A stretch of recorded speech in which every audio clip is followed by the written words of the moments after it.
Hello, David here, and the project for today is a review of a new microphone. Well, it's not a new microphone, it's new to me. My neighbor gave it to me. It's made by Konami, and I'm sorry, I don't have a model number for it.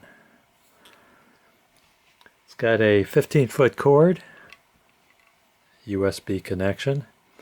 The long cord doesn't help me that much because my camera does not have a microphone jack. It has a built-in microphone. What I have been using for a microphone in the past was this little B-call microphone.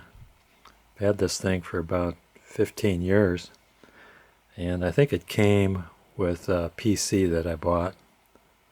I know it looks like it came in a Cracker Jack box, but the quality isn't very good. It has an 8-foot cord and a 1/8 inch jack, and I usually plug that into my headphone jack on my laptop in order to use it. And what I use it for is voiceover. If you're into making videos, at some point you're going to have to get into doing some voiceover.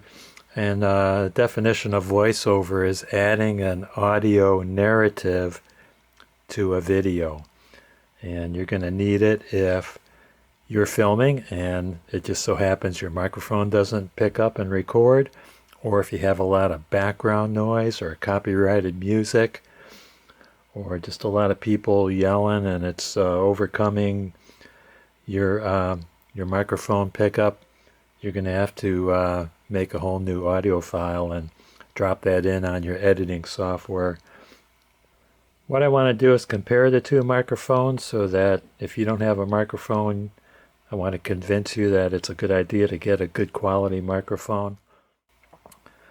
The camera that I currently use for my videos is a Sony RX100. It's not the best camera for videos, but for me it's the best camera because it's compact enough that it could fit into your shirt pocket. It's got a huge chip for gathering light in low light conditions. It takes great still photos and it takes very good high definition video, and the colors are pretty bright and vivid as well. The only thing I don't like about the camera is that it has a built-in microphone. I cannot add a microphone to it. There's no jack for a separate microphone. If I'm working on the car and I have to walk to the other side of the car while I'm filming, my voice will drop off. You won't be able to hear me. So that's a good reason to have a good extended microphone, one that you could clip onto your lapel. Hopefully it would be wireless so you're not tangled up in cords. So for my filming, I pretty much have to be close to the camera, or as close as possible so you can pick up my voice. So in the next clips that follow, I'm going to be recording with voiceover, and I'll put notes in the video as to which microphone I'm using so you can see the difference. As far as we've been going up until now, I've been using the microphone that's built into the Sony RX100, and I'm going to let it trail off after the comparisons. So I'm going to take an opportunity now to thank you guys and gals for watching. Don't forget to hit like, subscribe, and ring that bell for more great videos from David GPO.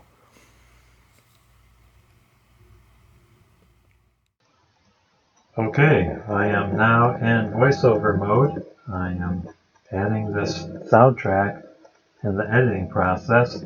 I am using the B-call microphone, and I'm holding it up pretty closely to my mouth.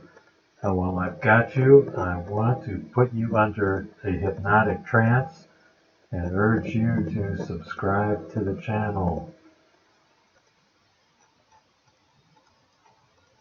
Okay, I can see your glassy eyes. Thank you for subscribing.